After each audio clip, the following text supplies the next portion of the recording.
The following is a conversation with Dr. John Lee. He is an ENT, which stands for ear, nose, and throat doctor. We're specifically discussing the documentary he is producing called Ear Aware. It's all about being conscious of the sounds in your environment and how those sounds are very likely contributing to you losing your hearing over time. Just like decades ago, we were okay with people smoking on airplanes, but since then we've come around as a society to value our lung health and no longer exposing ourselves to these environmental carcinogens. In a similar manner, sound is an environmental toxin that is affecting a lot of us at an increasing rate, such as movie theaters, concerts, personal music, industrial noises. All of these things, if they're above the 85 decibel threshold, are contributing to you losing your hearing over time. So stay tuned in this conversation to hear about hearing loss, hearing damage, and ways to mitigate any hearing damage in your life. So as an ear doctor, I see tons of people who come into my office and they're like, oh my gosh, the concert last night was too loud. I can't hear, my ears are ringing. Church was loud. The bar, the restaurant, they're playing the band, the bands are too loud. Everything's too loud. It's driving me insane.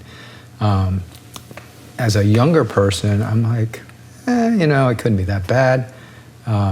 But as time has gone on, more and more people, I think there are two things happening. My ears are getting worse, and people's loudness is getting louder. Yeah. And so we're having problems with that. Mm-hmm. There is kind of seemed like an arms race that was taking place that I've heard of in like music engineering classes. Okay. Trying to get your sound to be louder than the next rock band's song on the radio.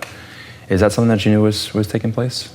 No, actually, this is new news to me. Tell me about that. Yeah, so music engineers, sound engineers, they started, getting device audio workstations when computers became more prevalent, and you were trying to make your sound more compressed so you could bump up like how loud it could be on the recording. And so, typical music before then had a lot more dynamics in it. Mm-hmm. And with compressing music and making music in a more digital format, the people started really compressing the highs and the lows, so we're getting more of a monotonous like audio level, and then just taking that audio level and getting it right up to the tippy top of where it could be. Because if you are listening to a sound on the radio or a song on the radio, and then another song comes on and it's like, oh wow, this one's really quiet, I can barely hear it, that would be an issue. So kind of standardizing audio levels has been something that certain apps like Spotify, for instance, you put your song on there and they'll do things with it to try to level it out and make it even with the rest of the playing field by compressing the highs and the lows. And so there has been a movement amongst sound engineers, at least, to make sounds actually louder. Wow. So there has been very recent research that just came out that shows that compressed sound, compressed music, they actually played Adele to guinea pigs for like 8 hours straight, okay, or many, many hours straight. And they took two separate samples, and one with compressed music and one with non-compressed music, and at the same decibel level. Mm-hmm. I think it was over 100, and the compressed music caused more damage in these guinea pigs than non-compressed music. Interesting. Do we know why that is? So obviously denser music, means more stimulation of your hair cells. So when you say it was at the same decibel level? Same decibel level, but more compressed. So how is that, does that mean that when you say the same decibel level, are we talking about like the average decibel level that's experienced throughout the duration of the song is averaged out? Like if there's more dynamics, there's higher highs and lower lows. Mm-hmm. Does that mean that to say it's at 100 decibels that the highs and the lows average out to be 100 decibels, and then the compressed range is like maybe only 5 up and 5 down, like a smaller range? So honestly, I just literally read this news last week. Somebody an audio engineer actually sent me that data. So can't tell you anything about how they designed the program or whatever, but basically, the idea is that you can compress music, cut off the highs, cut off the lows, and get it, and then keep it at a certain decibel reading, and then you could have something non-compressed. I don't know if this is an exact applicable analogy, but you and I are both surfers. But if you can have a 10-foot wave with a lot of thickness to it, a heavy wave, and it can really pound you, or you can have a thin wave that has less density, right? So it might still have the same wave height and all that kind of stuff, but there's different dynamics of how heavy a wave is. Do our ears? One thought is, do our ears have any sort of defensive mechanism when we hear a loud sound? Is there any sort of constriction to decrease how much? Absolutely. Okay. We do. So couple lines of defense. We have two muscles inside the ear that can contract. Okay. One's called the stapedius tendon muscle, and then there's the tensor tympani, and they both tighten up the drum. Okay. And reduces the sound volume. So my thought there is maybe a potential explanation for why the compressed audio did more damage than the more dynamically, ranged audio, is when it's compressed, it's maintaining its audio level, right? And maybe those muscles that you just mentioned get exhausted or fatigued. Is that anything that happens over time? So there is definitely the whole idea of fatigue. It's kind of interesting, right? If you get in your car, you can drive all day at 85 miles an hour, or however fast you want to go. It never gets tired. You jump on your horse and you run your horse a long time. It gets hot, it gets tired, you need to feed it, and all that kind of stuff like that. We don't think of our ears like that. We think, ears are always on. They're just passive. They're just passive. They're just listening. It can keep going forever, but it can't. It actually has an exhaustion level that we don't feel. Gotcha. We don't know. But one sign of ear exhaustion is temporary deafness. Like you go to a concert that's too loud, you have temporary deafness. You get ringing of your ears, right? So that temporary deafness is your ears depleting itself of all the chemical reactions that need to happen. So believe it or not, I was going to cover this later, but it's really, I'll cover it now. Yeah. How the ear works is absolutely ridiculously fascinating, but it's all chemical reactions, right? So you've got these little hair cells in there. So I'm going to focus on this for a minute, and then we'll come back out and then talk through the whole thing. But you have all these little hair cells that are being stimulated by sound vibrations. And let's just go through it. Sound comes in through the eardrum. Actually, you know what? I'm going to go get an ear model. Okay. And I'm going to show you. Is that like a person that you've got waiting back there that's going to model us there? Yes, she's very pretty. And this would be great. let me. As an ENT, John's just got ears and noses hanging around the house. Yeah, so. Is that this is an ear. a book weight right there? This is a book weight. Yeah, so super cool, right? Okay. So this is an ear model. So sound comes in. Your ear is like a funnel. It captures sound, comes in, goes through the ear canal, bounces on the eardrum. Drum's like a drum. It vibrates, but then it vibrates 3 hearing bones: a hammer, anvil, and a stirrups down there. And they rock. And there's a little bit of a amplification from that rocking that you get. Then it goes through and hits the cochlea, which is this thing right in here. I'll pop this out. That's your cochlea. Okay. So there's your stapes. Looks like a snail. Looks like a snail. 2.5 turns. It's the golden ratios. It's pretty crazy. Right? Interesting. Right. So the sound then goes through the cochlea, and at the cochlea level, it goes through the spiral. The spiral is tuned to your hearing, and this part of the spiral is the super high frequencies, and as you come up around and get to the very apex, you get to the low frequencies. So So as sound comes in, it vibrates certain areas in there.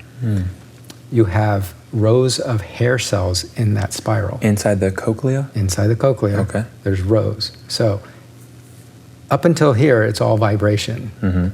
But those vibrations are picked up by the hair cells.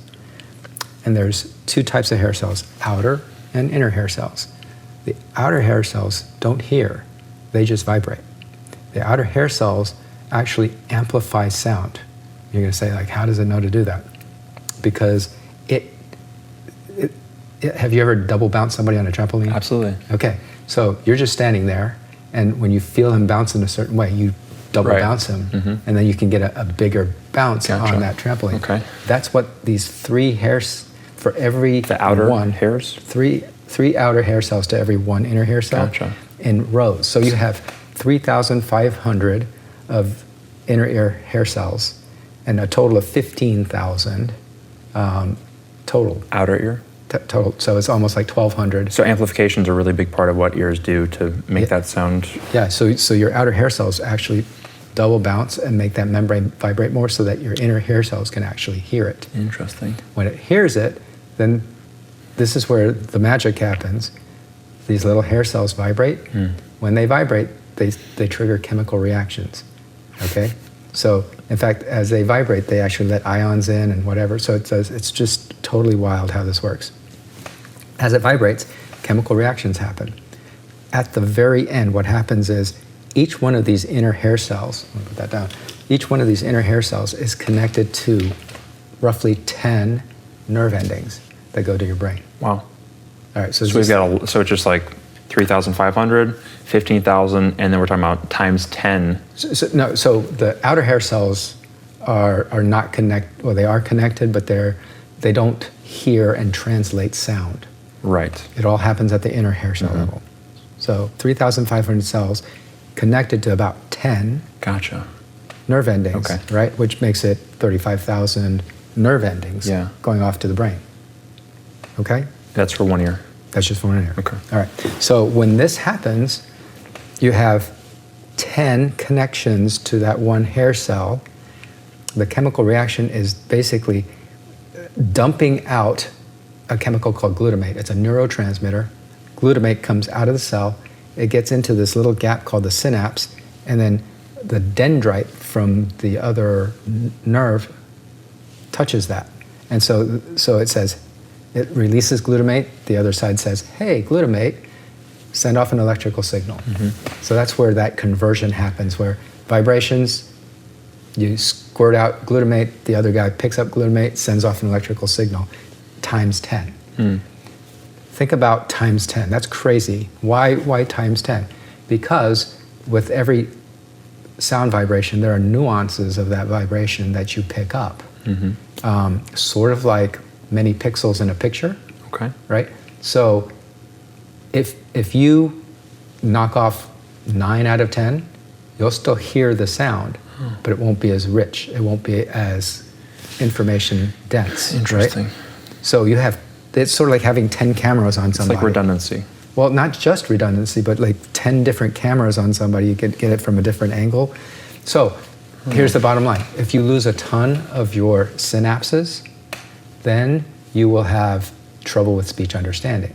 So plenty of people say, hey, I have normal hearing. They go to a restaurant or a bar with all people talking, and they say, I can't understand you. I hear you, but I don't understand you. I see your lips moving, but you're just like blend into all the noise that's going around. Interesting. So, and when we think John Fetterman is a congressional member that had a stroke, I believe, while he was campaigning. And when you're talking about this, people having difficulty making connections with what they're hearing and interpreting that appropriately, he's using a device that is basically transcribing the spoken word and reading out in front of him, because sometimes he has trouble keeping up at an audible pace, and so he has to read instead in that. So it's very strange how, he's just not making the verbal, the audible connections, but he can read and still keep time with. Is that an instance where maybe the stroke might have caused something to go wrong there? So stroke is not on the hearing side, it's at the receptive side, on the understanding side. Right. So it has nothing to do with hearing per se, but it does have speech, you have speech understanders inside your brain. Yeah. So, but I'm just talking about this little cycle here. Okay. Okay. So like I said, you have your inner hair cell, it's releasing glutamate, it's stimulating these synapses, and it has to recycle that stuff, right? Because it squirts out glutamate. Those chemicals. Okay. Well, a cell's got to have a limited amount of glutamate inside it. Right. Right. So it has to cycle back, and all those chemicals are cycling back so fast that, like we're talking right now, and they're working, right? And so basically, we can cycle back glutamate only so much, beyond which you're going to have too much glutamate going out and not enough coming back in, and you have this temporary deafness. Right.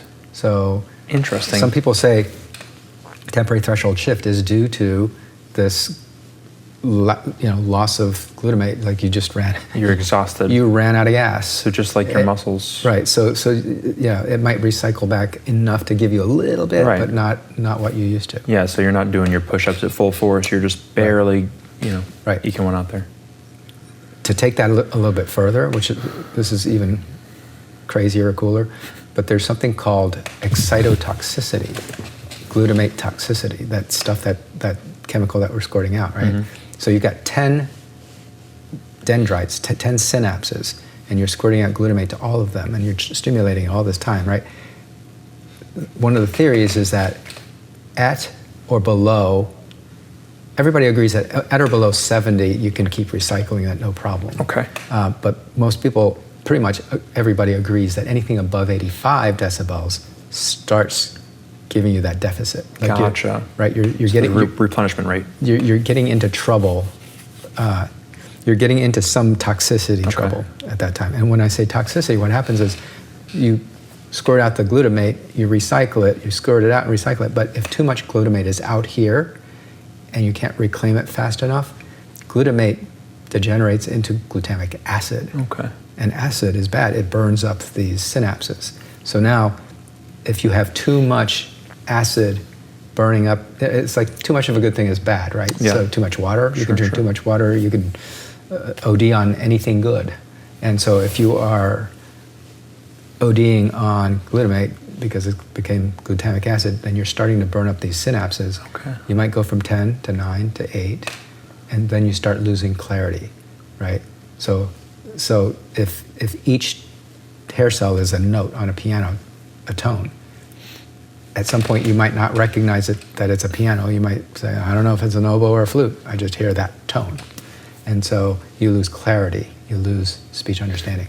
So that's called excitotoxicity. Gotcha. The big words are synaptopathy, cochlear synaptopathy, which means inside the cochlea with a little inner ear hair cell, at the synapse level, you have pathology there, synaptopathy, synapse pathology. So pretty wild if you think about it. It's pretty wild. A question that I've got, and it'd be interesting kind of coming at this from different angles. I don't know if they cover it. I'll just stop leading up to it. Why is the ear shaped the way that it is? Great question. Yeah. So I've always wondered, like, why is it so funny shaped? Just the outside. I mean, forget about the inside for now. Yeah. Why? Yeah. So it actually works as a radar dish. It basically, if you didn't have that, you lose a couple decibels, because it's a radar dish and it literally bounces off. And in fact, even the bends and the curvature of the ear canal help channel that sound in. Right. Do we see more similarities between the outside of people's ears or the inside of people's ears? Is there a difference? That's a great question. I will say that there would be, to me, more similarities inside the inner ear, because as I operate, I need to know where the structures are. Right. As I drill down there, and it's sort of like it almost always consistent. It almost always will be consistent that I will find the facial nerve here, next to the cochlea here, next to the oval window, next to the round window. Like that anatomy almost doesn't change. Interesting. Yeah. So that it's like, if you know where this is, then and that's how we operate. We find a landmark that we know, and we operate Right, okay. based off those landmarks. So why do you think that the outside of our ears is more divergent in their appearance than the inside? What's so special about the structure of the inside that it couldn't have some differences here and there, but the outside, it does seem like the outside of our ears, some people have got big old floppy ears, some people have them very tight, short, and back and small. Why do you think that is? I will say that I've always been blown away, fascinated on how our genetics could be such that we can have a 300-pound person and a 150-pound person, and they're all proportioned pretty well. Yeah. Right?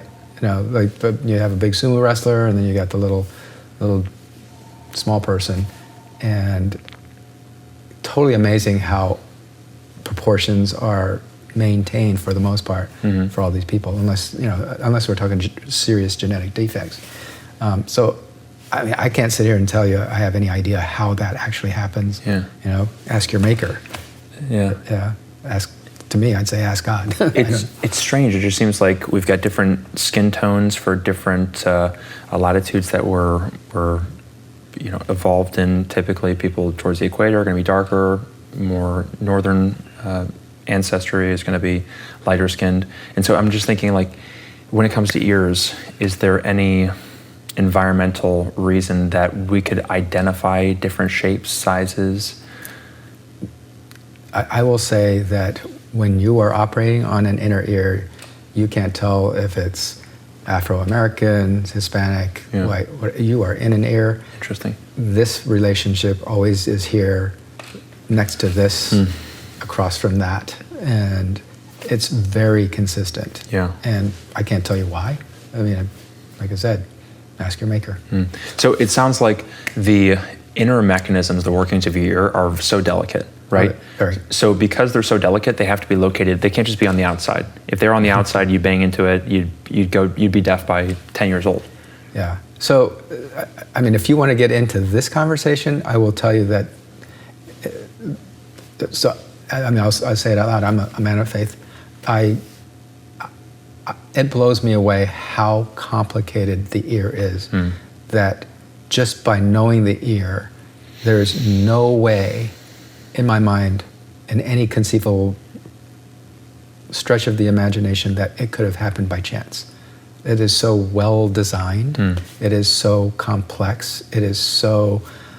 I mean, when I say ridiculous, to me it is ridiculous how a hair cell can move here, open up a little tip link thing, let some calcium channel ions drop in, does some little fancy magic down here, and you spit out glutamate. So the complexity of the ear is ridiculous. Like I said, I mean, okay, so it makes sense that funnels in, goes down this little tube or whatever, but all those little nuances make a difference. But now we hit a drum, okay, that makes sense too. But now you got 3 hearing bones. Why would you have 3 hearing bones? Why not just 1? Why not just 1? Because it would be more simple to accidentally evolve that, right? But no, you have 3. How did that happen? Why would it go for something that complex? Because it actually has this leverage thing that seesaws enough to give you mechanical advantage to get amplification through that. Wow, the angles are kind of ridiculous because one hearing bone moves this way, another one moves this way, and another one moves that way. It's just like, wow. It's not super straightforward. Like, if you were designing a microphone, you would not design 3 hearing bones, to pick that up. So then you get into this 3 hair cells to 1, 3 outer hair cells to 1 hair cell, inner hair cell, and just the inner hair cells send off the electrical signal. And then, like, to have outer hair cells double bounce, like, who thought of that? That's kind of crazy to assign these specific hair cells to follow that pattern and dance. Like, literally, if you took out one of these, there's videos on YouTube of hair cells that have been isolated, and they play music, and it literally sits there and dances. Like, this is one little tiny hair cell, and it's dancing. And it's a hair. So is it made out of what do we got? Keratin? Are these? No, it's not. They're not keratinaceous. So they're cells. Hairs. They're cells that have hairs on the top of them. And are those hairs are not keratinaceous? No. So No. not all the hairs on our body are keratinaceous. What are they made out of? So keratin has to do with like skin fluffing off and stuff like that. Right. Cells are made out of. Well, we're talking about hairs. When you say hair, people think of. So a hair cell basically is a regular cell, and at the very top there are these little appendages, right? And typically there's maybe 3 rows of appendages, all in slightly different heights. So there's a row of higher ones, middle ones, and smaller ones. This is with the in-ear? Yes, in your hair cells.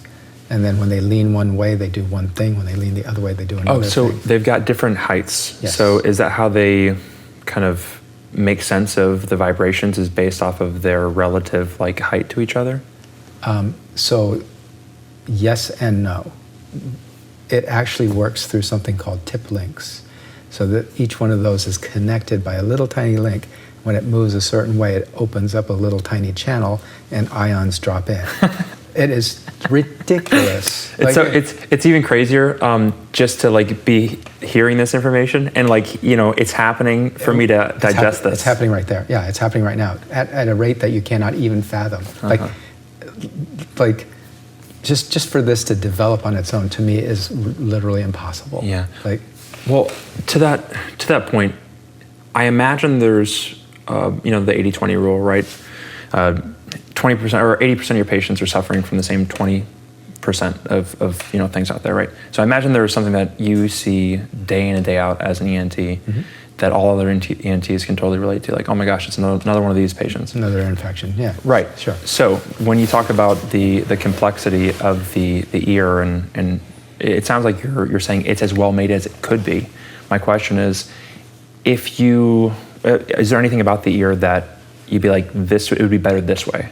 No, I don't think I can out-design. There's no like, this canal should be slightly larger, or like we shouldn't have as much wax in our ears. I mean, we could probably use an extra one here, next one here, next one. But, I mean, that's a philosophical point there. Right, so, but it is pretty freaking crazy well designed. Interesting. That's why I'm an ear doc. Yeah. Well, so we talked about before the recurrent laryngeal nerve. Oh yeah. Right. Yeah. So biologists would take issue with this and say, well, if we were designing it today, we just make it connect point A to point B, and not circumnavigate the globe, right? Going, down. Right. Being longer than it appears it needs to be. Right. For your viewers, you probably want to say, okay, so the reason, or the recurrent laryngeal nerve, why does the left recurrent, why is it even called the recurrent laryngeal nerve? So the bottom line is, on the left side, the laryngeal nerve goes down into the chest, underneath the aorta, comes back up and goes into your voice box. So it literally goes into the chest unnecessarily and then comes back up and goes into your voice box. And on the right side, it seems to go directly to the voice box. Why is that? Voice box being here? Yeah, so that's right there. Gotcha. Right. So one loops all the way down and then comes back up. The other one just jumps straight there. Pretty much, yes. Okay. Why? And so this is even more bizarre, but it boils down to embryology, and embryology is really crazy too, because if you look at an embryo, like an embryo of a shark, a human, a lizard, any kind of embryo, they all look about the same. They have gills, like we humans have gills. Right. Right. Humans have gills as little embryos. The blood vessel system is literally almost the same, right? And so what happens is this is so off topic from our ear conversation, but I actually studied this and wrote some stuff on it. But your blood vessel system is actually symmetrical, duplicated on both sides. But what happens is genetic programming says, hey, you're going to be a human. You are going to lose everything on the right side, and you will have a left-sided aortic arch instead of a right-sided aortic arch. How does it know that? I don't know. Like, to me, this is like the amazing design of this whole system. Like, the genetic coding is basically computer coding that tells you Right. what to do, and somebody had to write that to me. But anyway. So we start out as a very similar like piece of hardware, and it's the code that's in us that makes us go off and do a bunch of different things. So this side dissolves, it just goes away, and then you have an aortic arch. Meanwhile, all the nerves that are going to where they need to go there, right? And it goes direct. But what happens is, as you stretch out, your head goes up and the heart goes down. That particular nerve loops underneath the aorta. Right. And so as the aorta descends into your chest, it pulls that nerve down. Right. And it doesn't happen on the right side, though. Because it all dissolved.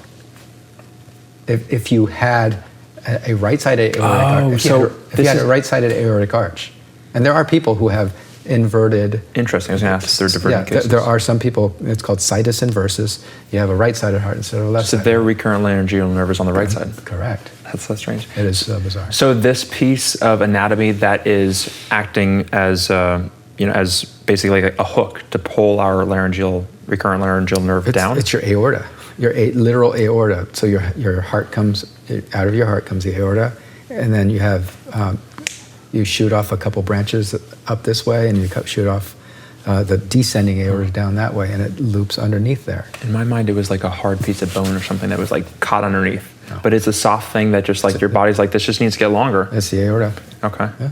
Interesting. So the reason I brought that up is biologists would, famously point to this as a case of, well, we would design it better if we were to do it, now we just make it connect straight and we would never loop it under. In that same vein of thinking, there's nothing with the ear that anybody's like, it should be this way instead of this? So, you can sit there and say, hey, biologists want to do this, but the person who designed this is even more clever, because he's like, all I need to do is start with this embryo, and it can differentiate to all of these different things and still work well. Like, you would never know you have a recurrent laryngeal nerve. It's not like you have a problem with it all the time, right? Only if you do an operation on the heart, you can actually ding that nerve. That's why you have to know about the recurrent laryngeal nerve, because you're worried about. Check and make sure your patient's not a divergent case where it's on the other side. Yeah, or if you get shot or something. But a normal person going through their entire lives will never know that they have a recurrent laryngeal nerve one way or the other. It doesn't matter. Right? So I think it's very clever that you can start off with an embryo and differentiate to all these different things, and not redesign every human, everything for that particular cause. So it's like it's like a master origami folder. Yeah. Yeah, I guess it's so strange that we do start out. Some people would be a little bit turned off when you said we're born with gills. I mean, we call them gills because they're the precursors, or at least they appear to be, right? Mm-hmm. Yeah, they go from the outside to the inside. In fact, one of the things we operate on sometimes is when people's gills don't close completely and they turn into a little tract. So there are people who literally have a hole outside their neck and a hole inside their throat, and you can put dental floss through that if you had to and go like this. Like to the outside of their neck? The outside of their neck. Interesting. That's an unclosed tract, and it's called a branchial cleft remnant. For those of you who are wondering. Yeah, who knew, right? It's just... How problematic is that? I mean, aren't you just going to get a better night's sleep having all that extra oxygen coming into your... So it typically closes to the point where it isn't really open all the time, right? But there are cases where you could thread something completely through. Wow, have you seen those? Have you operated on them? I have operated on a few of those. Interesting. I'm sure very rare cases. Mm-hmm. But the nature of any doctor that specializes in something like this is you're not seeing, well, I'm sure you're seeing a lot of common stuff, but you're also seeing very fringe weird stuff. Cases that nobody... We do see weird stuff. Anything that you want to mention that maybe isn't too traumatic to anybody who's listening, but is something that's notable, that's a story you tell, maybe not around the dinner table. It might set some people off, but... I'm sure we could think of a couple of those. At this time, it's kind of like I feel like we're focusing on ear. Okay, one question. Why aren't dentists doing the throat? Well, you're an ENT, right? Ear, nose, throat. They're in the same area, but it seems like if you're doing teeth, you're already there. Why not just go back a little bit farther? Oh. How are they all connected? I mean, if you want to be like silly semantics, ear, nose, and throat is a doctor, and a dentist does dentition. Dent is teeth. So dental is teeth, and so we limit them to the teeth. Right. Some people say dentists aren't actual doctors. Well, dentists, they have a doctor. I mean, you don't get me started on the whole doctor thing. You have doctor nurses these days too. Right, and you've got doctors of a whole bunch of different. You could be a doctor of basket weaving. Exactly. The idea is, and it kind of. And by the way, I'm not putting down nurses who get a doctorate degree. Right. They work hard for that. I'm just saying that you can get a doctorate in any discipline, and it confuses people. Yeah. Here's the test, the smell test for me. If we're on a plane and someone's choking and we call for a doctor, somebody that shows up that can actually help with the situation, that's somebody who should, in my opinion, should be called a doctor. Somebody who like shows up with a degree in literature, right, or like Eastern philosophy, they're not. They might be able to talk them out of choking. Exactly. In that particular language. Or make them comfortable with the fact that they're going to a better place. Yeah. No. So we started talking about ear aware and people. I guess we really went down a rabbit hole. Let's focus back on ear aware. I mean, it was a good rabbit hole, but my ears are, I would say, more sensitive than most people. I'm usually the only person like covering my ears, and I'm looking around and like nobody else has a problem with this. And there's kind of a stigma with telling people to turn the volume down, where you're not cool if you're the person who does that. It's kind of like, hey, no skateboarding. You're an old person shaking a cane or something. That is so what we're running into. It is a cultural phenomenon where if you complain about loudness, you are a pariah. You are somebody who is too old to even care about. You're not cool. You're totally not cool. Yeah, that's lame. Right. It is totally lame to complain about loudness, and that's what ear aware is all about. Is to change that stigma, right? Ear aware is about our couple mottos. We have a couple mottos: care about your ears, care about other people's ears. All right. 85 sub 85 keeps your ears alive. Sub 85 decibels keeps your ears alive. Another thing is that earplugs are cool. Earplugs are cool because you are actually smart enough to actually care about your ears, right? Because if you don't care about your ears, you are ear unaware. And ear unaware means a hearing aid in your future, and that and just not being able to understand people at the dinner table at a restaurant 20 years from now. Yeah, or your favorite rock band, right? Yeah. So the irony is that the people who love music loud are setting themselves up to the point where they won't be able to enjoy their music when they're older, right? Yeah. It's like it's a self-fulfilling prophecy kind of thing, or actually a self-sabotaging situation. Yeah, right? It's like you're getting too close to the thing that you love, and so it's going to be taken away from you.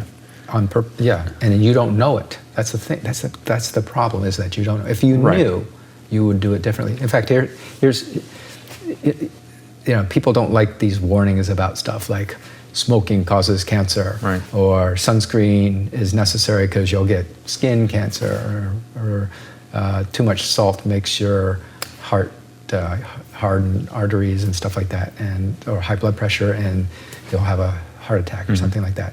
And I think young people these days hear that and say, okay, well, you know what? Not everybody who smokes gets cancer. Not everybody who goes out in the sun gets cancer. Look, I've been out in the sun. I didn't get cancer. Not everybody who eats McDonald's French fries will get a heart attack or a stroke or whatever from high blood pressure. So let me tell you that with the ears, it's different. Like, if you listen to loud music, you will guaranteed have worse hearing. For sure. Guaranteed. It's not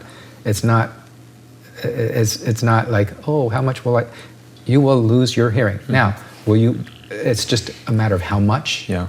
and how much you're willing to tolerate. And as the doctor who has aged along, right, with my patients, I guarantee you that the people that I'm seeing now, had they known, would have done something different, because they're all tales of regret. Yeah. Every patient who's lost hearing has a regretful story, like, oh man, I shouldn't have done that. Yeah, it's probably not even, maybe for some people it's a regretful story where there was a time and a place where they're like, this is when I noticed a difference and I really damaged them. Yeah. And for a lot of people it's probably just an accumulative, wasn't conscious of it or aware of it. It's like the adage of boiling the frog alive, right? It's just if you go a little bit at a time, you don't notice it, you don't notice it, you don't notice it, until you're bald and you notice it, right? So when we're talking about hair cell density, not hair up. Well, right, it's a good analogy. Yeah, right? people lose their hair until they go, they don't notice until, you wake up one day and you're bald. Yeah. Why does everybody lose hearing? It's because hair cells are fragile. Hair cells are fragile. Not all of them. There's some that are more protected than others. I showed you on that cochlea, like this is where the sound comes in. Right. Right? What's kind of cool is that this is your high frequencies. Right. Sound comes in and it hits this area first before it makes a 10. That's why our higher frequency goes first? Yeah. Can you imagine? Can you see that? So it's just like you can basically think of like a timeline progressing. You start out losing here and you work your way back essentially up the cochlea. Yes and no, but the answer is more yes than no. Right. And why do I say that? We could do this here if you wanted to, but we could pull up an app or even a YouTube video, and it's called the Guess Your Age game, or right. Your hearing age game, and they'll play a tone, and they'll gradually increase the frequency of that tone. Mm-hmm. You start at low and you work your way high, and you'll see that the older people start dropping out to the point where, like, to me, it'd be dead silent, and you'd still be hearing it. Right. Right. And that's because we were traveling up the cochlea. Interesting. Right. That's so strange. We're stimulating different parts of the cochlea. So we start the low tones. Right. Right. Okay. We're coming down the spiral. Coming down the spiral, and then when we hit here, it's like, we ran out of. You lost me. Yeah. But you can still hear it. And then when you lose it, the 9-year-old can still hear it. Right. It's crazy. So, and then when they all lose it, the dog's still like, what the heck's going on? Sorry to get on a tangent. Why do dogs, they famously, in my understanding, they can hear high frequencies? Yeah, because their cochleas have that capacity, and they didn't kill it. Interesting. Well, they didn't kill it, but I imagine there's probably, they can smell much better than humans. Yeah. I imagine you don't do a lot of work on dogs. But maybe it's to do with the frequency that is most relevant to them communicating with the rest of their pack, maybe the higher pitched whines. Yeah. You're asking me to speculate on dogs. I couldn't tell you. But I can tell you that, so you understand how that happens. Right. We lose it. Here's my analogy. It's sort of like you can't get through life without losing a couple of your hair cells, right? Think about a guy carrying a boatload of light bulbs, right? And they're piled high all the way up to here.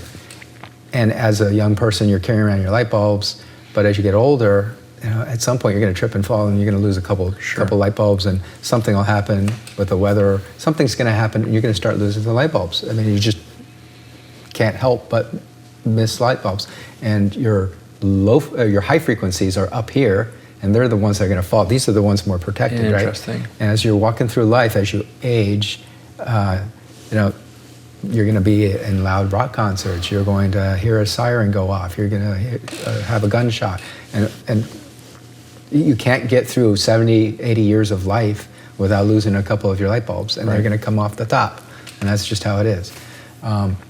We're actually writing a children's book, which is kind of fun. So we're writing this children's book, and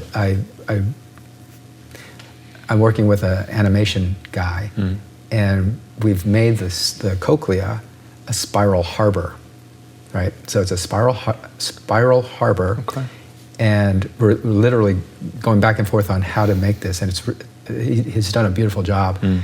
But So imagine a spiral harbor that comes in. There's a little town over here, and the waves come in through the harbor. Right. Okay, lining the harbor are piano keys, and lining above the piano keys are light bulbs. So when you play a certain frequency, it lights up that light bulb when you play those piano keys. And so, you know what a glissando is when you do the piano keys. So it's like high to low. Okay. You know, Learn something today. As you Glissando. Yeah, as you go into the spiral harbor. You're getting lower in frequency. Right.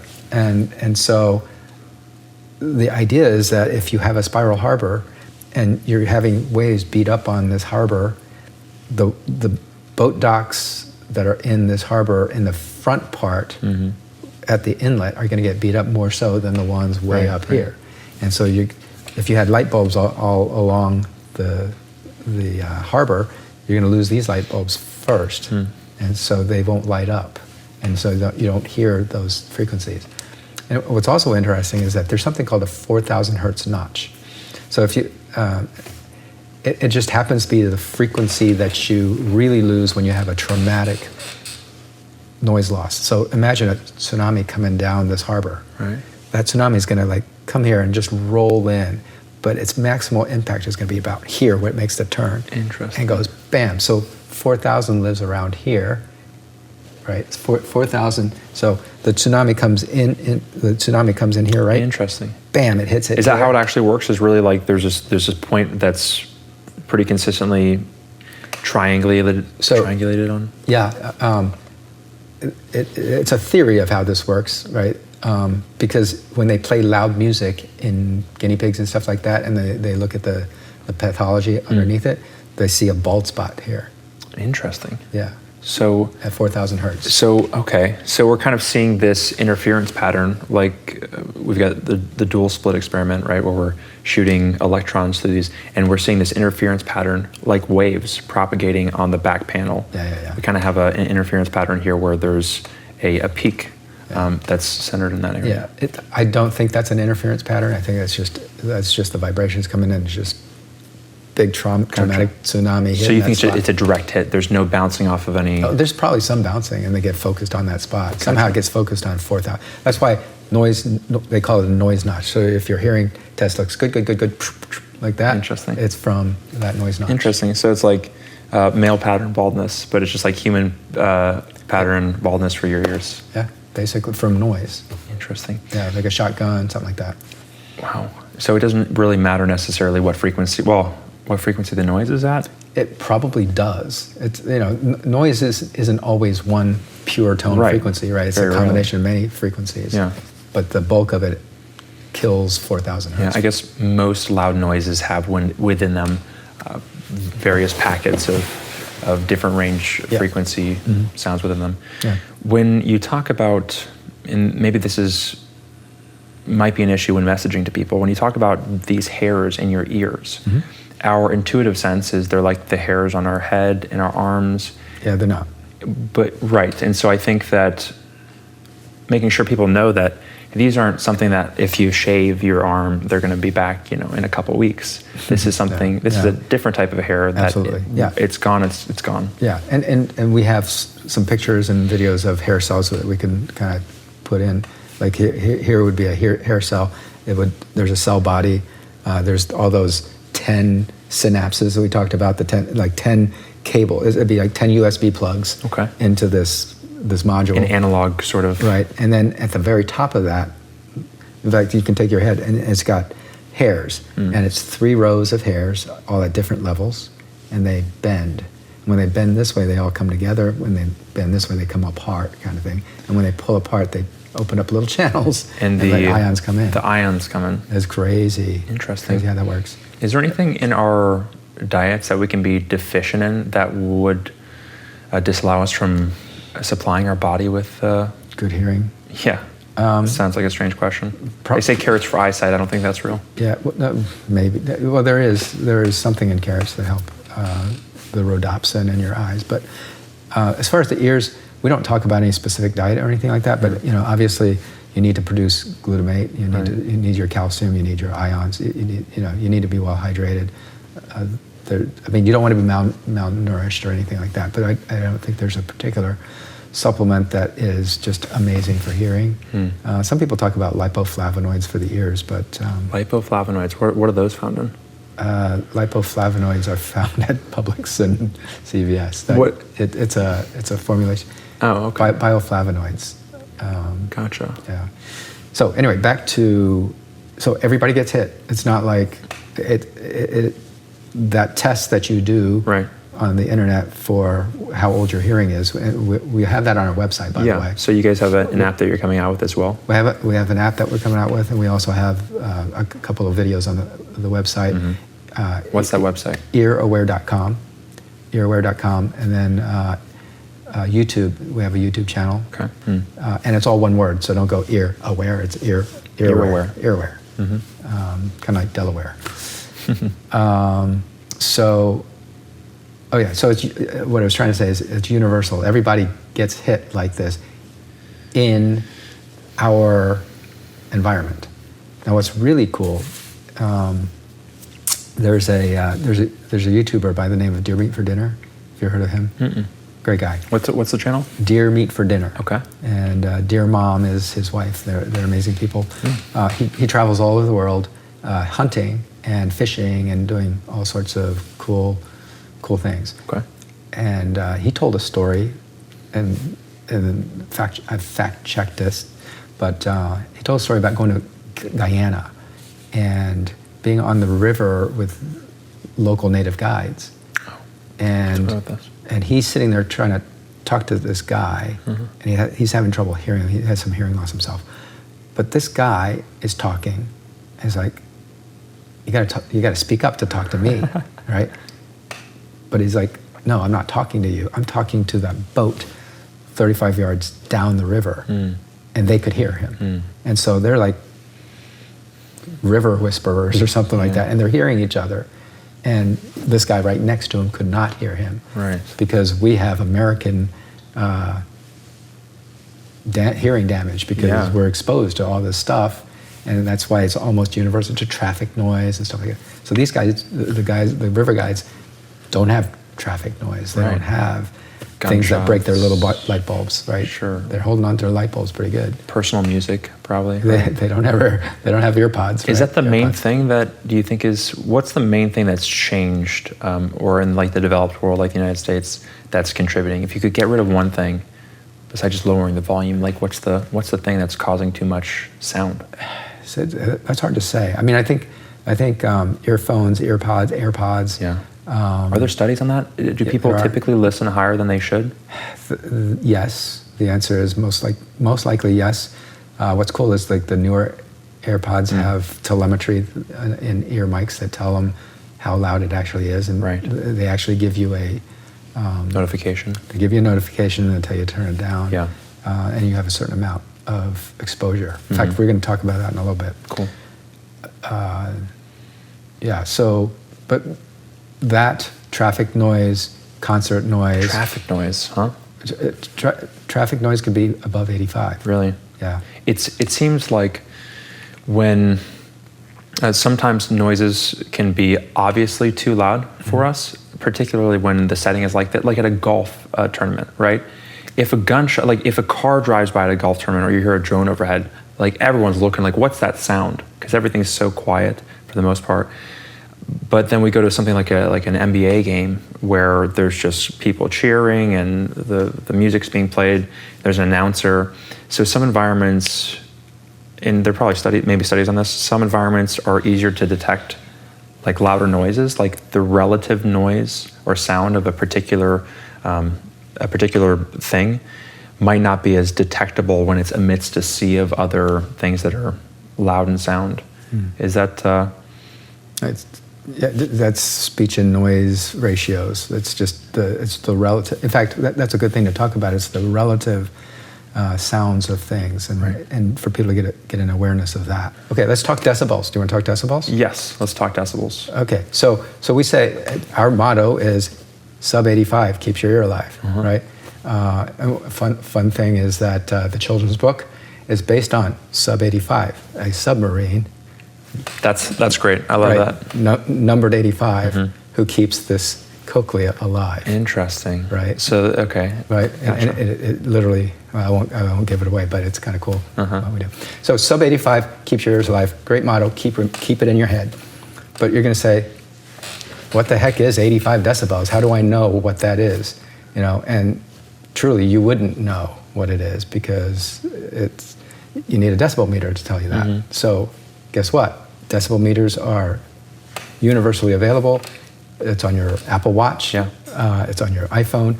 You can download Decibel Meter for free on your iPhone. And also our app is probably going to have one too. So the bottom line is there's plenty of apps out there. Please be ear aware, download a decibel meter. We want you to download a decibel meter so you know what a decibel is. Now, what is a decibel? A decibel is a unit of measure for sound. Now, the interesting thing about the decibel is there's the scientific decibel and then there's the audiological decibel. And let's talk audiological decibel. We have come up with a standard. It's kind of an arbitrary standard because at a certain level that we call 0, that's where we say most average normal humans can hear at 0. And 0 is at the top of our chart, okay? And so 0 is not 0 decibels. It's not 0 sound pressure level, right? So a decibel is a measure of sound pressure level. Gotcha. Right? But it's a relative scale. And it's all relative to what we arbitrarily chose as the 0. Oh, okay. So it's not like absolute 0, like no sound pressure. That's right. It's not absolute 0. It's like whoever the best hearer in the room at the time. No, not at the time, but at some point in time when they measured it. Off the top of my head, I don't remember what the actual number is. Gotcha. But it's sort of like, it used to be, it'd be like $1 was how much gold, or something like that. So it's kind of like Kelvin versus like Celsius and Fahrenheit. Not even, but yeah, sort of. Yeah, absolute 0 is absolute 0, whereas we call... We just hit 0 at freezing point for water. In fact, it's much better. That's a good way of thinking about it. We chose 0 as a freezing point of water, but it isn't 0 calories or 0 Kelvin. Okay, so just to understand that. So the decibel, what's crazy is that the range that we can hear is so huge that it is actually logarithmic, all right? So every 3 decibels is a doubling of sound energy. Wow. Okay? So every 3 decibels is a doubling of sound energy. Every 10 decibels is 10 times the sound energy. Every 20 decibels is how much? 100 times. 100 times, because it's 10 to the 2. And 30 decibels is? 1,000 times. 1,000 times. Let's keep doing this. Let's see how many I can get. Right? So right. So 20 decibels isn't 20 times, it is 100 times. Right. 30 decibels isn't 30 times, it's 1,000 times. And this is important to know because it goes to show just how, well, I guess somewhat misleading the decibel system is. If you think about it, if we wanted to develop a system that really informed people, hey, at this level you're going to experience hearing damage, we would have chosen one that probably was more proportional to the damage that you'd experience at those levels. Because it's a little bit misleading when it's like, oh, we're at 80 decibels right now, and now we're at 90 decibels. It can't be that bad. It's only 10 decibels, right? I heard, we were at 40 decibels, and then I turned my dishwasher on, and we went to 50 decibels, and that was like no difference. So it's a little bit of a misleading number. Would you agree? Right. So that's why you have to kind of be ear aware and know, right? And so being ear aware and knowing is that 85 decibels, at 85 decibels, most scientists, like 99% of scientists and doctors will agree that above 85 decibels, you start becoming toxic, right? And so OSHA, which is an occupational safety health organization, and NIOSH both recommend at 85 decibels or more, put in earplugs, okay? And put in earplugs that bring down the sound at least 20 decibels. Yeah. So that basically you're going from 85 to 65. Is there a rating or a recommendation you can make for people a type of earplug that they can get that they can be confident they're... So there's definitely controversy over which is the best earplug for who and for what. And the bottom line is that it depends. It depends what your mission is. If your mission is to reduce sound as much as possible, a certain type of earplugs are great. If your mission is to still enjoy music, keep the highs, help save my hearing, but at the same time, don't make it so muffled that I don't enjoy it, then you might be getting some of these fancier earplugs with filters and stuff like that. So there are earplugs, that kind of makes sense now. There are earplugs that specifically target evenly bringing down the volume on certain frequencies. Correct. So you're still hearing the range, but just at a lower volume. Correct. Okay. Right. So you need special filters for that, or a way of filtering that. Whereas like the foam plugs, they bring everything down, but then it drops the high frequencies down even more. Right. And so you get this really muffled sound. Now, that's great if you're in doing chainsaws and stuff like that. Right. But, not as great for music. Yeah. Right. But quite serviceable. Like, in other words, given the choice, you're at a loud rock concert, given the choice between a foamy and a whatever, I'll still choose the foamy because, I need to take that edge off of the high frequencies anyway. Yeah, it seems like though that maybe your brain, there's a famous experiment where they put inverse goggles on people, made their vision, upside down and like left is right, right is left. And then after a couple of days, their brain rewired their vision to see things straight. I imagine that when you cut out those high frequencies by putting in a foamy, as you called it, that maybe you might miss those high frequencies for 5 minutes, but after 10 minutes, maybe there's a time where it's like your brain's just kind of recalibrating and picking up on those. For sure that does happen. For sure that does happen. Yeah. So foamies are better than nothing. Yeah. If you are, and they are more, they're also going to be more protective than some of these, like you'll hear about the loops and there are all sorts of other brands, Eargasm and so on and so forth. They'll reduce the sound, but not as much as a foamy would sometimes. Gotcha. Right?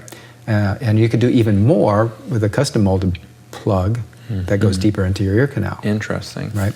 And then the other point that I should bring up is that fit is sometimes more important than the NRR rating, the noise reduction rating. Okay. Because you can put something that should give you 30 decibels of reduction, and you don't have it in you don't have it correctly in your ear, you might get 5. Right. Right. So fit is really important. Okay. And while we're talking about that, so people talk about pulling their ear up and back and inserting it this way. Okay. And then rolling that foamy really, really tiny so that it goes in, because if you don't roll it enough, then it's already pre-expanded, then you can't get it as deep. So you're pretty much pushing that thing as tight as you can. Yeah, keep on doing it until it's really tight, and then pull back with your opposite hand, kind of over your head like that. And that helps to open up your ear canal a little bit for correct, deeper. because your ear canal bends forward, so you got to pull it back. Okay. Okay. Gotcha. All right. So we've covered decibels going from every 3 decibels is a doubling of sound energy, right, and every 10 is 10 times. That's crazy. And every 20 is okay. So we got that. Let's talk about daily recommended exposures. Okay. So there's different systems, different organizations. There's OSHA, and then there's NIOSH, and then there's a system that Apple uses. I say Apple, there's some scientists behind that, but everybody knows Apple, so we'll talk Apple. So, looking at this, the recommendations are very different. And so you might say, well, why are they different? And I should just go with the system that fits me best. When you say recommendations, what are we talking about? So let me use NIOSH. Okay. NIOSH is scientifically based. Okay. It uses something called a 3 decibel exchange rate. So they've done studies. Noise exposure in people for how long causes X amount of hearing loss. And after doing those studies, they've come up with 8 hours at 85 decibels, NIOSH. Okay. 8 hours at 85 decibels, okay?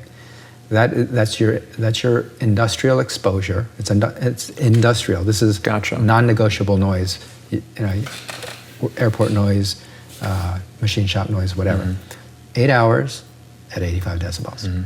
Okay, so now what happens if you double the sound energy? And what would double the sound energy be? We'd be at 95. No.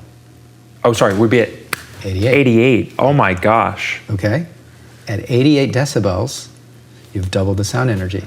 Guess how much time you're allowed to be exposed to that?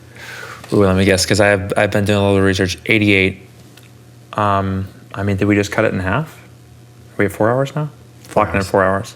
Good, 4 hours. Okay. All right, so 85, 8 hours, go up double, which is 83 decibels, 88. 4 hours. Go up another 3 decibels. We at 2 hours? 91, 2 hours. Okay, so this is easy math we can understand. Okay, it's amazing. So at 100 decibels, do you know how much time? 0 time, probably. 15 minutes. Yeah, okay. You're So at 15 it's minutes. just getting halved. Okay, so NIOSH is a very reasonable Conservative. conservative thing to do, Yeah. right? And this is for occupational noise. Right. This is to protect people so that they don't sue their employers and stuff like that. Yeah. Now, OSHA actually was developed as a compromise for industry. Interesting. Right? So OSHA is like, okay, people are going to sue if they lose their hearing, but we need people to be able to work at airports. We need people to be able to work at machine shops. So we can't, and they need to work for 8 hours. And so, what can we do? So they made it a little bit more lax. So they said, okay, at 90 decibels, you're allowed 8 hours. Okay? So, and then instead of every 3 decibels, which is scientifically correct for a doubling, they go 5. So at 95 decibels, you're allowed 4 hours. Okay. So their scale is completely different. Not a fan. Well, do you know how they get around that? They put a little clause there that says anything over 85, wear hearing protection. Right. Right? That drops at 20 decibels, puts it down at something that's actually As a recommendation. as a recommendation. Gotcha. So now you want to go sue somebody because you lost hearing because you were at 95 decibels for 12 hours or something like that all the time. They're going to say, hey, did you wear your earplugs? Yeah. Are you sure? It's like, if you didn't hear, we told you to wear your earplugs. Yeah. That's part of the deal. So no, you can't sue your employer for that. Now, somebody seeing this might get upset, maybe a lawyer or somebody. But how else can I interpret that? It's like NIOSH makes sense. Every 3 decibels is a doubling of sound energy. You should use that. Cut the exposure cut time the in half. exposure in half. Whereas 5 decibels makes no sense at all, right? So it had to have been a compromise, and it's over legal issues. Now, we're talking industrial noise here. Let's talk about recreational noise. Like, you don't have to sit there at the airport. I mean, you have to sit at the airport if you work at the airport, but you don't have to sit at the concert. You don't have to turn your music up that loud, right? It should be to your enjoyment. So the rules should be safer, not less safe. Gotcha. Since it's would you say discretionary spending? It's totally discretionary spending. So yeah. So if you're going to discretionarily spend your hearing, your little light bulbs, if you're going to lose light bulbs, try to lose them less. Yeah. Right. And so if it's not making you money, it's not worth losing those light bulbs, right? Probably. You got to pay. Somebody's got to clean up those light bulbs. That's right. So at some point,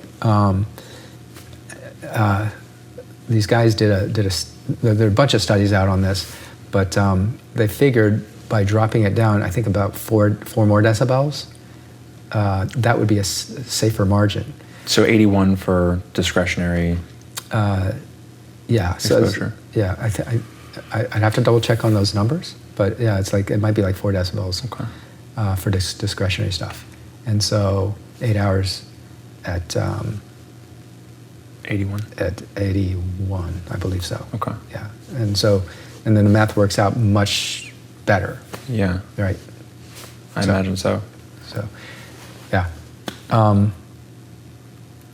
This is interesting. So I'm going to tell you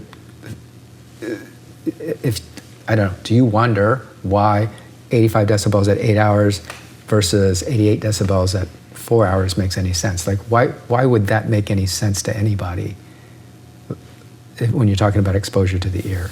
Well, unless you know, that 3 decibels is a doubling of the sound pressure, then it doesn't make a lot of sense. But beyond that, I So what makes it clear for me, so I have an analogy for that, right?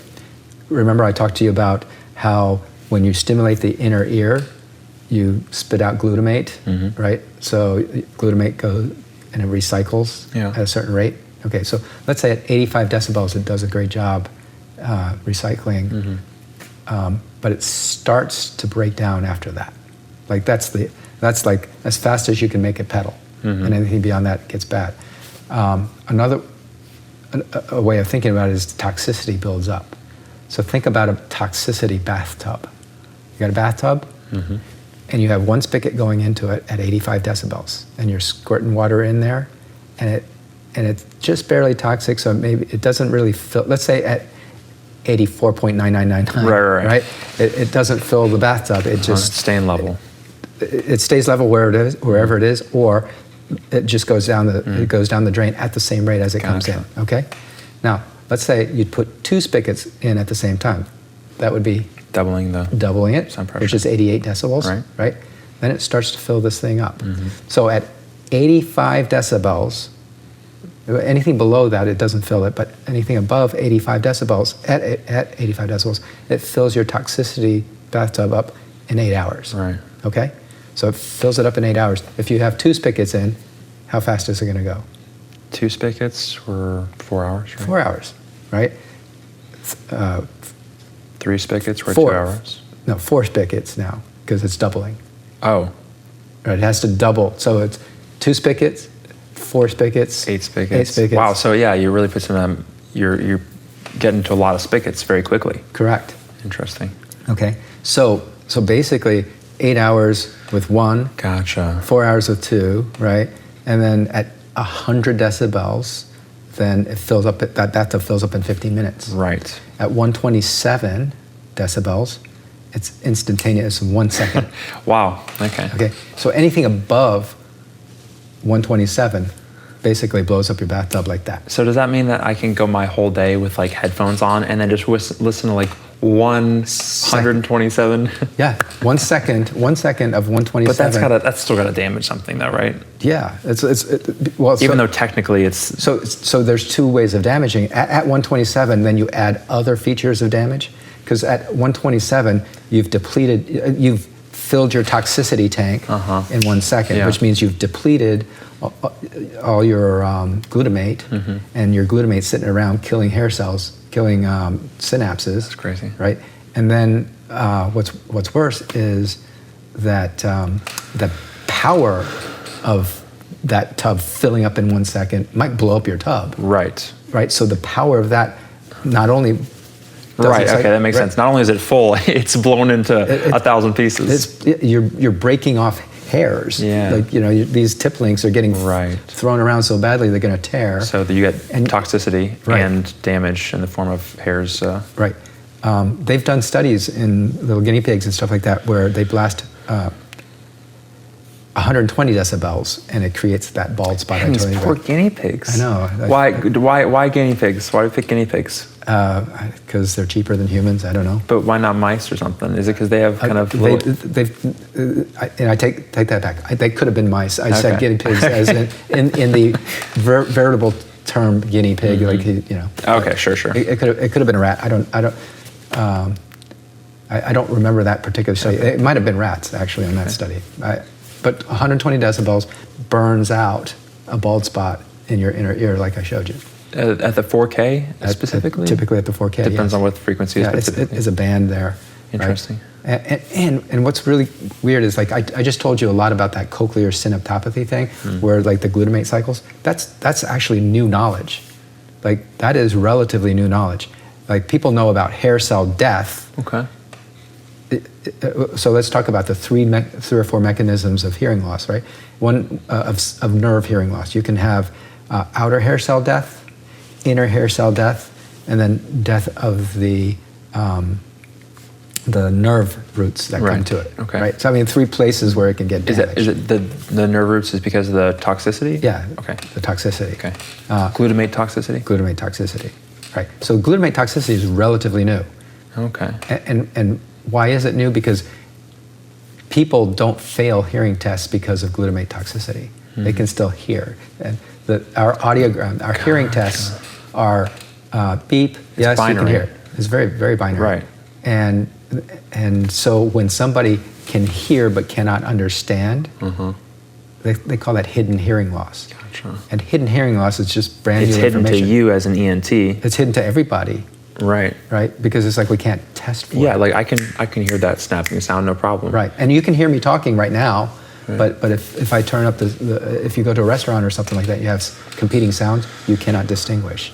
Your speech and noise is down. And so that's really going to be the test in the future for hidden hearing loss, is speech and noise.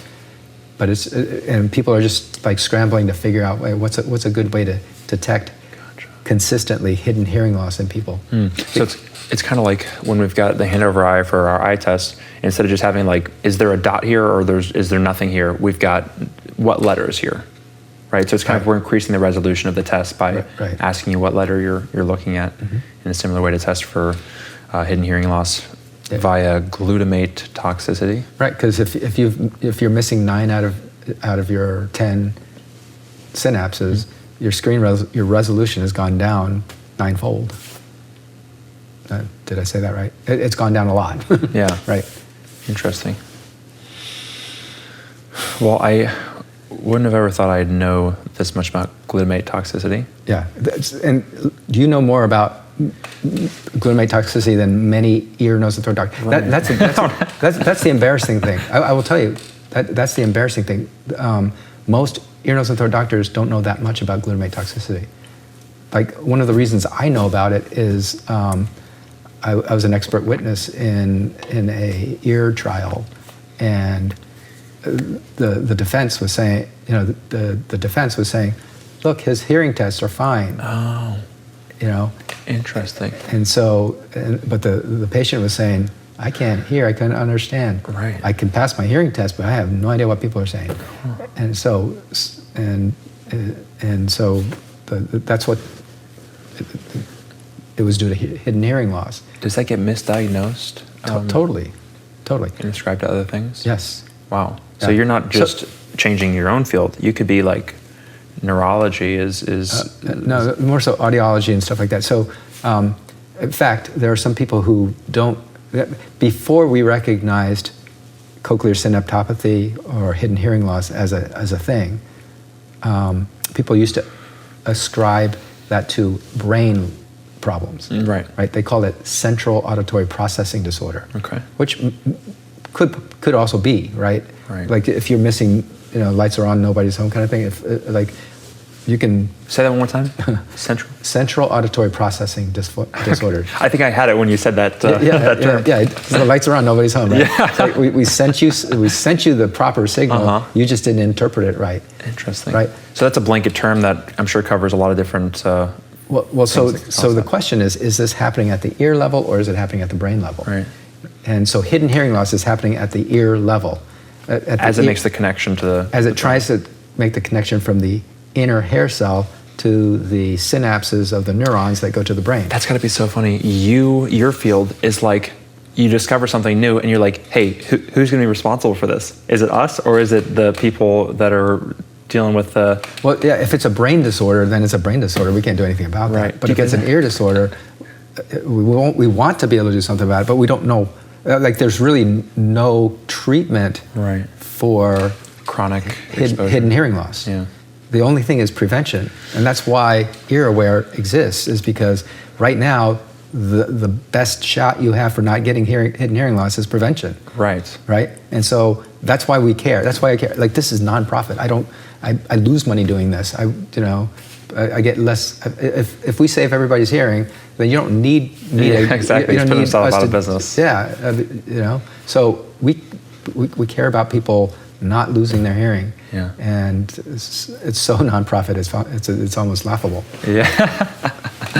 That's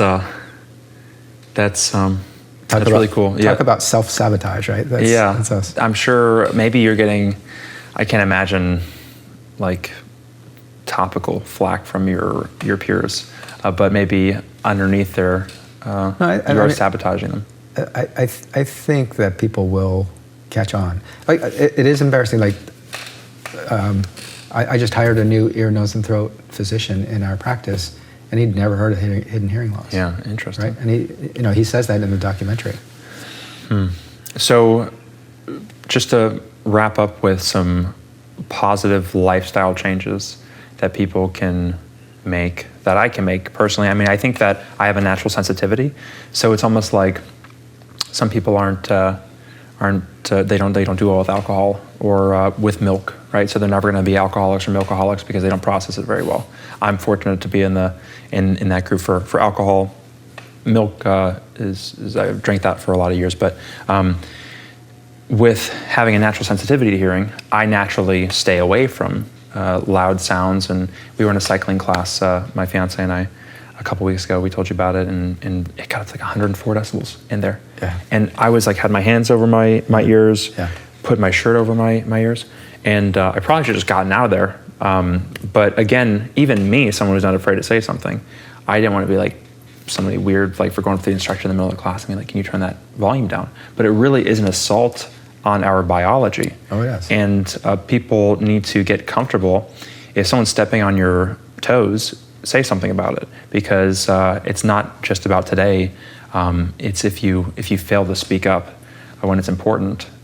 How do people go about having that conversation? Do you've mentioned to people at your church that the music was above the threshold that it should be at, and that's kind of interesting. I think that you're in a place of worship and you're being bombarded with glutamate toxicity, right? How do you have that conversation and introduce people to the idea of speaking up for themselves when? Yeah. So like you mentioned, it's extremely difficult because of the social pressures for loud music.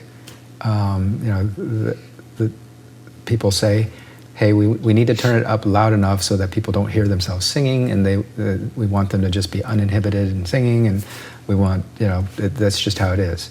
And it is sad to know that they care about that more than they care about people's hearing. But the caveat is, I think it's because they don't know. Yeah. Right. So it all boils down to ear awareness. The awareness that people don't realize that 85 decibels is toxic. Once they realize, and delivering that message is hard because they don't want to hear that. So how do we get to that point? And that's what we're exploring now. So just by raising awareness, opening up conversations with people, and hopefully making it mainstream. Because there's a lot of things that we're doing. One is we're going to be partnering with a organization called HELA, H-E-L-A, and it's a ear awareness campaign where they certify sound engineers, and it's called Healthy Ears, Less Annoyance, right? And the idea is that audio engineers will learn about speaker placement, caring about how things sound, compression, all these things, and there's a certification for them to know at what point are ears damaged. So I think that there's a movement for people who care, and we need these people to speak up. So we're talking with some well-known artists who may be able to say something like, "Hey, care about your ears. Yeah. Go check this out. Turn my music down." Right? That's a bold thing to say for an artist to say, "Hey." Yeah, and so maybe we should come up with a different message instead of "turn my music down." No, I think that's great, because why on earth would I bring that message to you? Hey, consume less of my product. Consume more of my product at a reasonable level. For longer. For longer, right? Yeah. You know what? Savor my product. That would be the better message. Right. Wine isn't great if you're drinking a whole gallon of it or a tub. That's exactly right. So savor my music. In fact, we just thought of that now. So that could be a tagline. Savor my music. A little, a good dose at a time, a reasonable dose at a time. Yeah. So that would be great. So one of the prongs is to engage people in the industry, music artists, music audiologists to say things, speak truth on this stuff. For people to understand that hearing devices are cool. Hey, look at my loops, look at my new hearing devices. One of the things that we're trying to do is, in order to kind of hopefully gain more buy-in and even interest, is to maybe gamify this. Right. So one of my thoughts was, we're going to create the Ear Force. We'll have an entity known as the Ear Force, and basically we need people to tell other people, because you are now overeducated on this, and you're going to tell other people, and you're going to be a leader in this. Yeah. Right. And so, I can't give you $20. I can't give everybody $20 to do that. Air Force Admiral. But yes, but we can give you a rank, right? So you can start off as a private, and you can then become a sergeant, and then master sergeant, and just go up the ranks and maybe become a lieutenant colonel someday, right? Who knows? But as you rise in rank, we're going to give you tests, quizzes that you can pass and understand, and then pass on that information to other people, so that you'll learn about the decibel, you'll learn about ototoxicity, you'll learn about glutamate toxicity, and all this other stuff. So just the education of that. And I think once people hear and understand, then it's like, oh, that makes sense. Through analogies, these light bulb analogies and whatnot. Children's books. That's what we're going to do. Exactly. That's such a huge thing. I heard somebody saying they were trying to bring coffee over to Japan, right? Starbucks wanted to open a store, and it might have been Rory Sutherland, a famous marketing expert in the UK. He was saying that you need to, or somebody was saying, you need to introduce the children to the idea of coffee, right? Develop a cartoon, right, where they're like coffee flavors in the cartoon, and then when they grow up, then you sell them coffee, because they're going to desire those similar feelings. So it does start with educating children in an enjoyable manner, so that when they grow up, they're not stigmatized like previous generations. Right. The other thing, we're doing this documentary, and hopefully that'll garner a lot of attention. We have a YouTube channel, website, app coming out. We will eventually have the Twitter or X or all that stuff. I'm not a big social media person, so somebody will be working on that with us. Yeah. And it's just interesting, as I tell people, when I talk to somebody about sound loudness, I get one of three reactions. One is, oh no, it's not too loud. No, you're old, dude. Yeah. Two is, I never thought about it before, right? And the third is, oh my gosh, you are 100% right. Yeah. Right? I was waiting for somebody to say something, right? Yeah, exactly. Was I the only one that thought it the whole time? And I will say, at this point, it's roughly 50-50 for the extremes, right? So it might be one-third, one-third, one-third. Okay. Right? Something along those lines. Most people don't say it's not loud enough. I'll ask that question, is it loud enough? Nobody has said it's too soft, right? So they all say either it's, nah, it's fine. It's good. It's fine. I wouldn't mess with it. But there's more. I would say more than 30% are saying no, it's too loud now. Yeah. That's what. So the people who sympathize, they're easy to talk to. We can tell. It's the people who don't.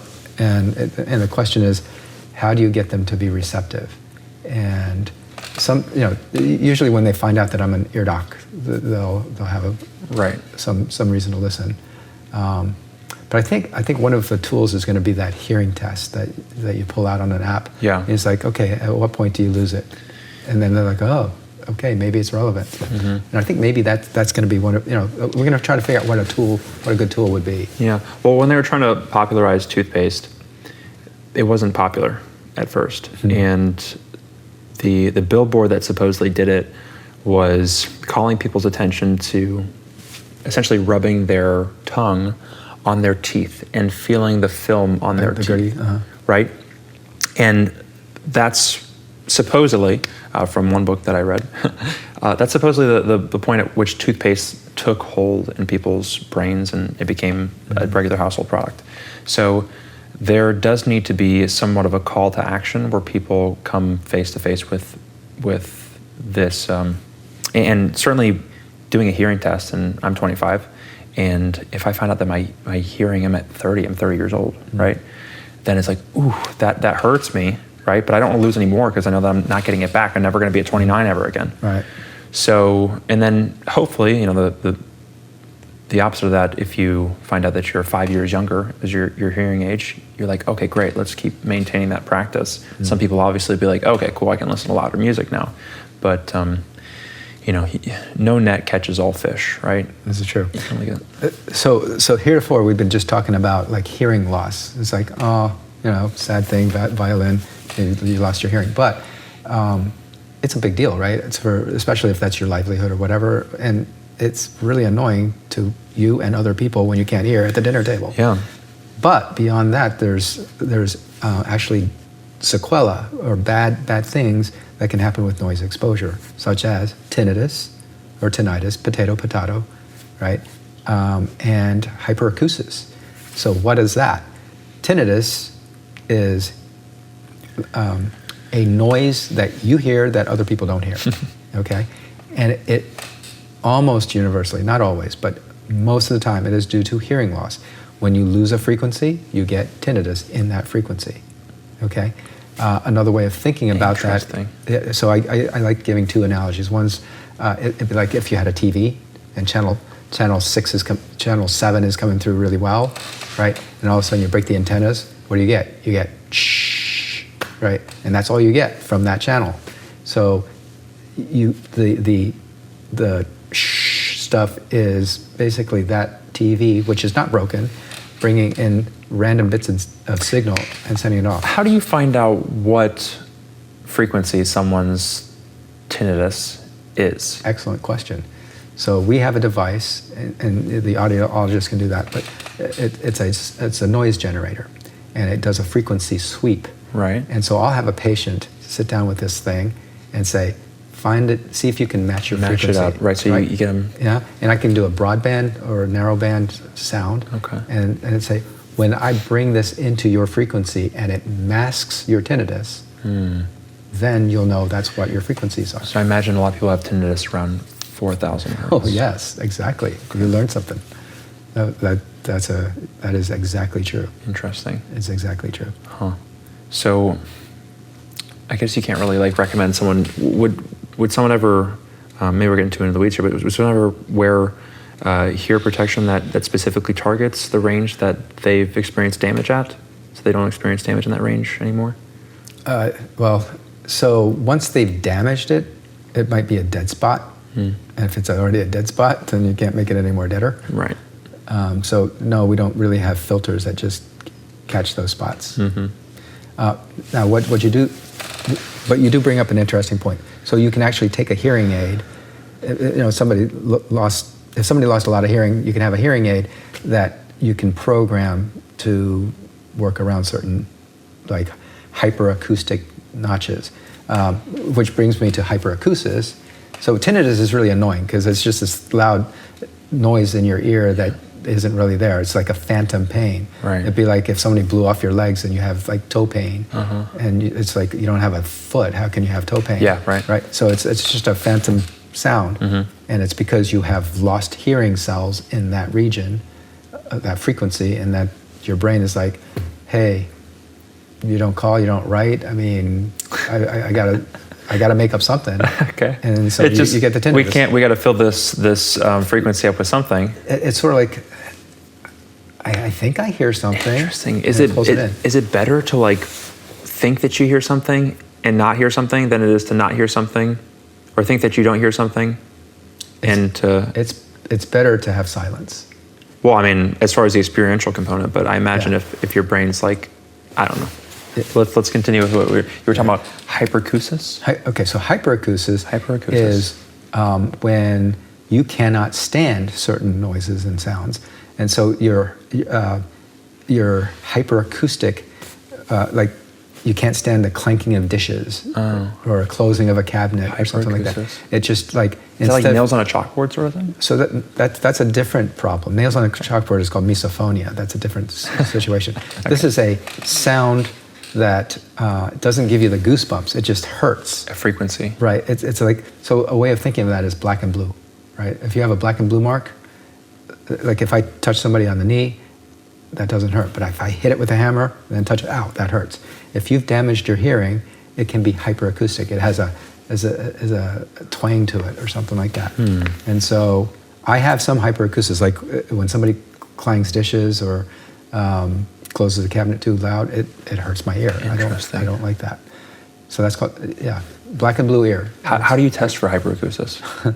It's not like we have a test specifically for it. Patients come in and say, every time somebody does this sound, it drives me insane. Do some people have hyperacusis specifically for their spouse, the frequency within which they... So hyperacusis is basically a stimulation of a hearing thing at a certain level will always bother it. Misophonia is a sound presented at any decibel level that just bothers you and drives you crazy. And for some people, it's chalkboard. It's like scratching on a chalkboard. Why is that a universal thing that we go to? It's not 100% universal, but it bothers most people. There are some people where it's chewing, like hearing somebody chew drives them insane, like chalkboard stuff. Interesting. Right? Or it doesn't have to be loud. It doesn't have to be loud enough, right? Snoring is more of a loudness, annoying problem. That's a slightly different thing than misophonia. If it's so faint though that it's just barely trickling and keeping you up at night, you know? Yeah, misophonia is more like crawl out of your skin kind of thing. Yeah. Okay. Right. Gotcha. Yeah. So hyperacusis. Yes. Hyperacusis. Hyperacusis is the black and blue ear. Tinnitus. Tinnitus is this ringing that's just constantly there. Think of that as phantom pain. Okay. Phantom pain that you can't control. Now, what's interesting? Like I always use this analogy. If somebody is walking through the woods, steps on a landmine, blows off their leg, and they wake up and they feel toe pain, right? They don't have a toe, they don't have a leg, and they have toe pain. Right. That's phantom pain. Yeah. Right. That's like you lost some hearing and you have that phantom piano key going off in your head the whole time. Now, what do people with phantom pain do? Sometimes when they're feeling their toe screaming pain or burning toe, what do? They move it in their mind? They can't move it in their mind. Well, I mean, they can try. They can fire a sequence, right? But what do? They can sometimes massage the stump. Okay. And that sends a real signal to the brain, and then all of a sudden you don't feel that anymore. Interesting. All right. So what do people with tinnitus do? They can play music in the background that covers up the tinnitus, and it doesn't bother them anymore. So music therapy, turning on a ceiling fan at night, that gives you some other input that's a real input, so that your brain can focus on a real input than something that they're listening for. Can turn the tinnitus around. So, but at any rate, these are consequences of hearing loss. Right. Okay. One last thing. Well, doesn't have to be the last thing, but super important part of Ear Aware campaign is, as a physician, as an ear doctor, I see a ton of patients who come in with sudden onset hearing loss. Right. Think of that as a medical emergency, because when you have sudden hearing loss, it's like you only have a certain amount of time to get it back before it dies for real, right? So if your hearing goes out on you, now I'm specifically talking about sensory neural hearing loss, nerve hearing loss, right? If you get a piece of wax stuck in your ear or a bubble gum stuck in your ear, that's not an emergency. Right. It is a hearing loss, but it's not an emergency. But you might not know. But you won't know. That's the problem. So I'm going to teach you two things that you need to know. Okay. So first of all, so let's just talk about sudden hearing loss, sudden nerve hearing loss. You need to treat that ASAP. And the treatment for that is typically steroids and hyperbaric oxygen therapy. Oh, interesting. Sounds bizarre, but that's what the American Academy of Otolaryngology recommends for sudden onset hearing loss, right? So you need to diagnose it, see that there's a drop, and then, do we have treat it. Protocol for? The protocol is to get a hearing test and then treat with steroids, and then maybe hyperbaric oxygen if that doesn't work. Right. Right. And I'm a case in point. I've had that. And I had sudden hearing loss, tried steroids. It didn't happen to work. It works in most people, many people, but it didn't work for me, so I ended up doing hyperbaric oxygen, and I got my hearing back. So I'm telling you from my own personal experience, You don't want to sit on this.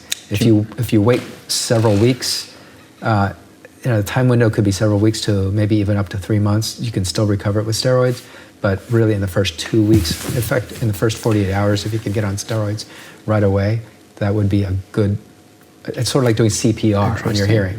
So if you suddenly lose your hearing, you want to do CPR on it, get it back. Are these steroids, it's like systemic, or are you taking a pill? You can take a pill. Okay. Take a pill, take a shot. You can take it. You have 3 choices, right? Take a pill by mouth, get a shot, or you could get it injected directly into the ear. Okay.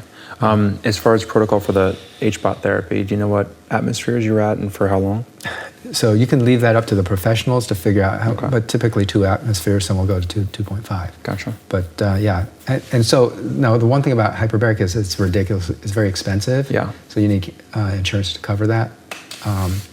But if you can't get it back with steroids, that is something to do soon. If you go 3 weeks or 4 weeks without doing anything, insurance probably won't cover it for one, and then it's just as the ship sails and gets further away, it's harder to recover. Okay, so there are acute hearing loss that we need to get checked out immediately. That's right. So if you have acute hearing loss, you need to get checked out. Should get checked out immediately. Don't take no for an answer. Don't wait on some doctor's list for 3 weeks or 5 weeks. It is Drive. It is a medical emergency that you should get taken care of. Gotcha. For nerve loss. Now, how do you distinguish between nerve loss and conductive loss? So a conductive loss might be fluid in your ear, or earwax, or like I said, bubble gum. I mean, you get something stuck in your ear, whatever it is. That's a conductive hearing loss. That's not, somebody just can. Any at-home tests we can? So, in general, no. Okay. But nowadays people have the little cameras and stuff like that. Right, you can get that on Amazon. So if you can look real quick and see that you can see your eardrum, that tells you don't have a blockage. If you can see fluid, that'll tell you what that is. So yeah, sure, get a Amazon camera, take a picture of it, just get looked at. But there's a cool test that, to be honest with you, I didn't learn this for anything. I sort of made it up. But there's a test that I didn't make up where they do tuning forks. So when you put a tuning fork on the middle of your forehead, interesting. Let's say you lose hearing in your right ear, and it's a nerve loss. So the nerve is worse on this ear, better on this ear. Gotcha. You're not going to hear the tuning fork. If you put the tuning fork right here, you will hear it in this ear. Okay. Okay. So tuning fork to the head, it goes to your left ear when you have a nerve loss in the right ear. Okay. Makes perfect sense. Yeah. Right? Now, if you have a blockage in this ear, like both ears are normal, but you have a blockage or fluid or bubble gum in this ear, and you put the tuning fork here, guess what? The tuning fork will go to this ear. It'll be louder in the ear that you lost hearing in. Yeah. Okay? It's a weird phenomenon. So if you have a tuning It'll be fork, louder in the ear that you lost hearing. That's right. Maybe because your ear is trying to compensate for hearing less because it's not conducting, and so it's more sensitive or something. It's a strange phenomenon. I just solved it. What are you talking about? It's a strange phenomenon that is called the Weber test. Okay. And so if the Weber goes to the right, okay, and you have a conductive hearing loss, the Weber will go to the right on a conductive hearing loss, go to the left on a sensorineural hearing loss. Right. Right? And the sensorineural makes more sense. Like I lost hearing in here, it can only go over there. Right. Okay? But if I'm blocked in here, it'll go to that side. It's really weird. Interesting. Not everybody has a tuning fork. You can get one on Amazon too. Get a scope, get a tuning fork. Sure, if you want to go through that. But the quick and dirty, easy thing to do is hum to yourself. Right, that's what I was going to say, because you're, right. And if you hum to yourself, you vibrate your skull, and if it goes to that ear, you're like, now then it's just blocked. Okay. If it goes to this ear, then it's like, oh no. Right, so that's one quick and dirty way. I came up with this because I'm talking to patients over the phone and trying to figure out if they have sudden hearing loss or not. I like, hum to yourself. Tell me which side does it go to, right? And if it goes to that side, that's like, oh. Yeah, and you can test it out yourself. Stick a finger in your ear and hum. Yeah, I do hear it more like pronounced on this side. Right, when you stick a finger in it, Interesting. because you have normal ears, you stick your finger in there, it goes to that ear. I think it's because the sound is going here, right? And then it's trying to go out, which it typically does, right? But then it's hitting that blockage and then it's coming back in. Either way, I've given out 2 theories here. Yeah. I think one of them's got to stick. It's a phenomenon.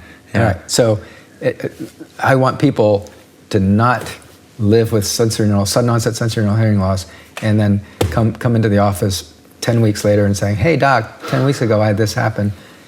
Don't do that. Yeah. Just don't do that. So that is like one of the key things in ear aware that we want people to know. So basically our goal with this podcast and with all the work that you're doing is to put you out of business. Great. That's fine. That'd be the goal. Obviously, then I'll just go fly. yeah. Oh, what is he going to do? He's got surfing out the back here, flying, all sorts of other things that we'll probably get into future podcasts. But yeah, I think that we've given everybody probably more than they bargained for as far as awareness of their ears. Yep. And I appreciate you doing this and filling up my brain with all this Happy to do it. fun stuff. Happy to do it.